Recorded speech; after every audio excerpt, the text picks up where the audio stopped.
I remember that day as a kid like it was yesterday. I was with my parents at the PX, which for those outside the military is the service version of a Sears. And some of you may be wondering what a Sears is. I'll remember that day always because it was that day that I purchased for a mere 10 cents my first comic book.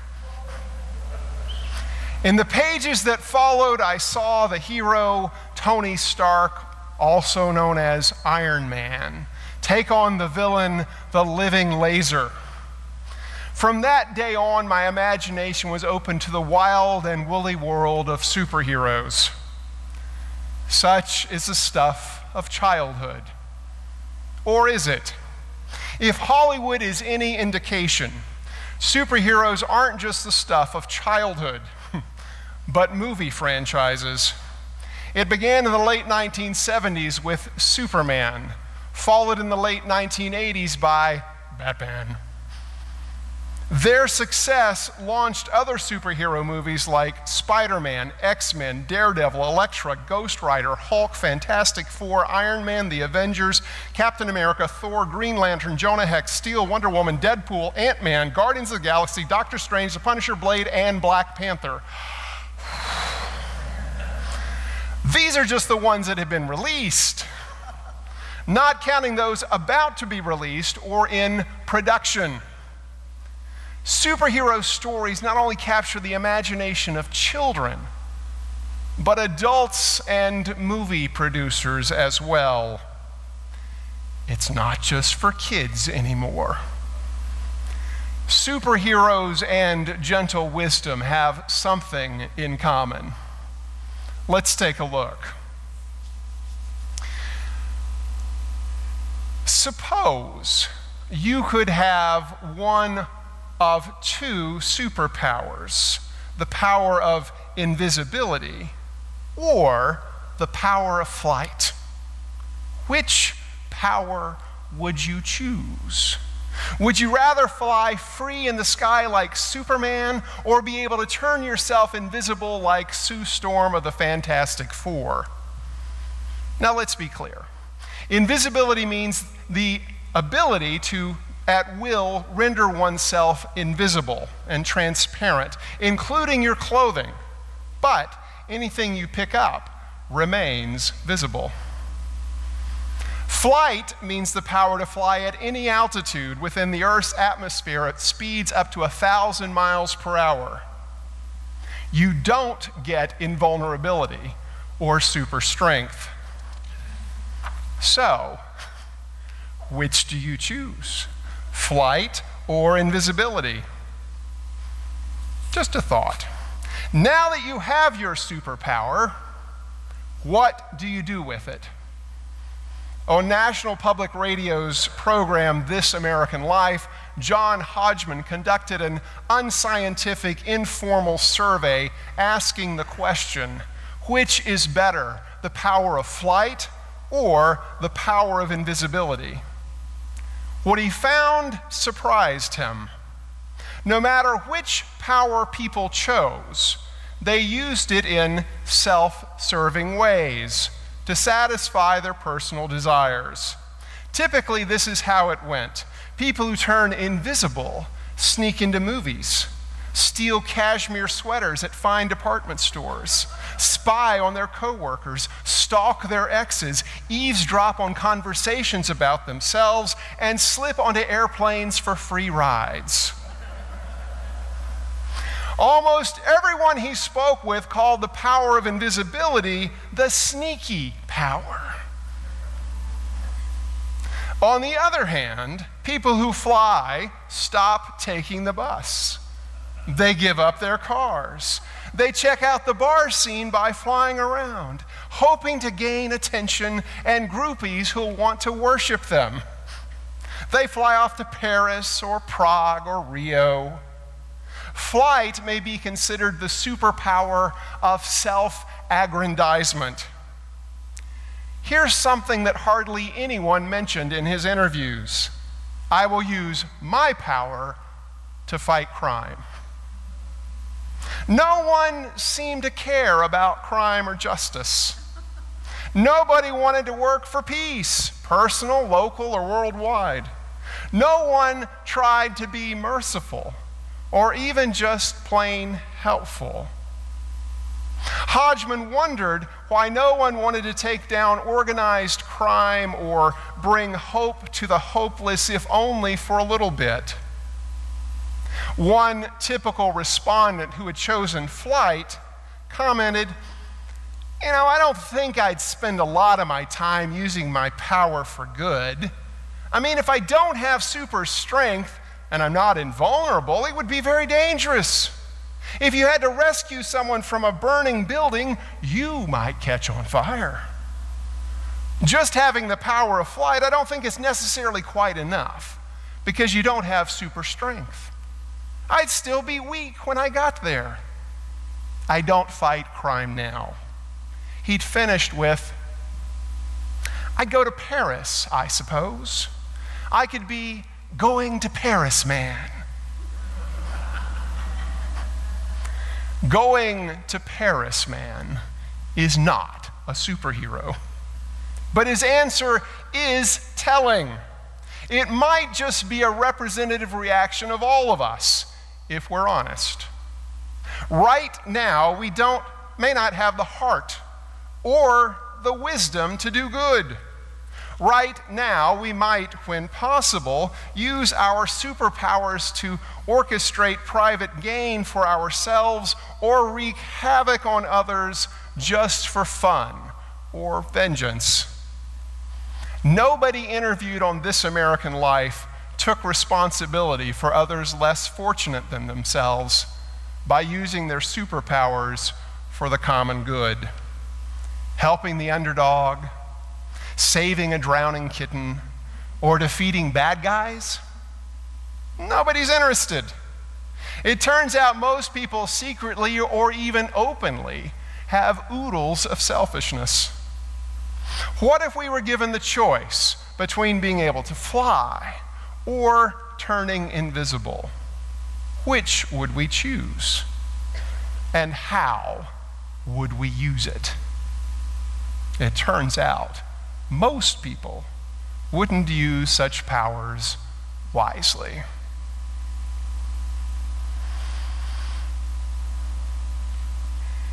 James, the author of this morning's reading, would not be shocked a bit to discover that 21st century humans are no wiser than first century humans. The Apostle James knows this about us. We all have a level of selfishness and a powerful set of human cravings. We may successfully conceal our private jealousies, desires, and envies from others, but these are, as James points out, a devilish, destructive wisdom. Desires such as stealing sweaters or looking for worshipers are decidedly earthly and essentially and deeply unspiritual. Power corrupts, and having even one superpower is enough to corrupt our imagination. Having superpowers, flight or invisibility, unfortunately doesn't change our character. In actuality, by using our superpowers, we might unwittingly reveal our true character, and it might not be so pretty. What might come to the surface, James says, is bitter envy, selfish ambition, boastfulness, disorder, and wickedness of every kind. The dilemma we face is that using superhero powers could make us become super villains. James recognizes that any power we might receive will become twisted, distorted, and misused for our own devious ends. Humans now, as humans during James' time, have been sorely lacking in wisdom. Power without proper wisdom leads to destruction.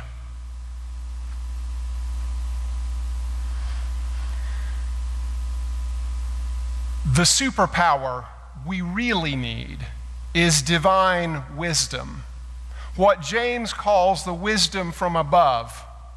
We need God's wisdom to transform our character in order to properly exercise the powers we've been given. What powers, we may ask? To answer that question, I quote from Marianne Williamson's book, A Return to Love, whose words were originally directed to women, but have applicability across the board. She says, "Our deepest fear is not that we are inadequate. Our deepest fear is that we are powerful beyond measure. It is our light, not our darkness, that most frightens us. We ask ourselves, who am I to be brilliant, gorgeous, talented, fabulous? Actually, who are you not to be? You are a child of God. Your playing small doesn't serve the world. There's nothing enlightened about shrinking so that other people won't feel insecure around you. We are all meant to shine as children do. We were born to make manifest the glory of God that is within us. It's not just in some of us, it's in everyone. And as we let our own light shine, we unconsciously give other people permission to do the same. As we're liberated from our own fear, our presence automatically liberates others. What powers? To shine powerfully beyond measure the glory of God within us, to make manifest the light of a child of God. For that to occur, our character must be transformed by the wisdom from above. James speaks of wisdom 4 times in our reading today and models his letter along Jewish wisdom teaching, which was concerned with applied teaching above all else. Wisdom wasn't some ethereal, nebulous abstraction. Instead, wisdom was practical, down to earth, and applied to the lived reality people experience. The question that concerned James was this: how do we live together in community? Within the church he was addressing, he saw the consequences of following worldly wisdom and wanted to reorient them to follow the wisdom from on high. Being the practical sort, he knew that no one can peer into the heart and see which wisdom someone was following. However, the consequences of that choice could be seen in the outward results in someone's life. If the wisdom from on high had been poured into our heart, the overflow would be obvious in our life. What does James say? Show by your good life that your works are done with gentleness, born of wisdom.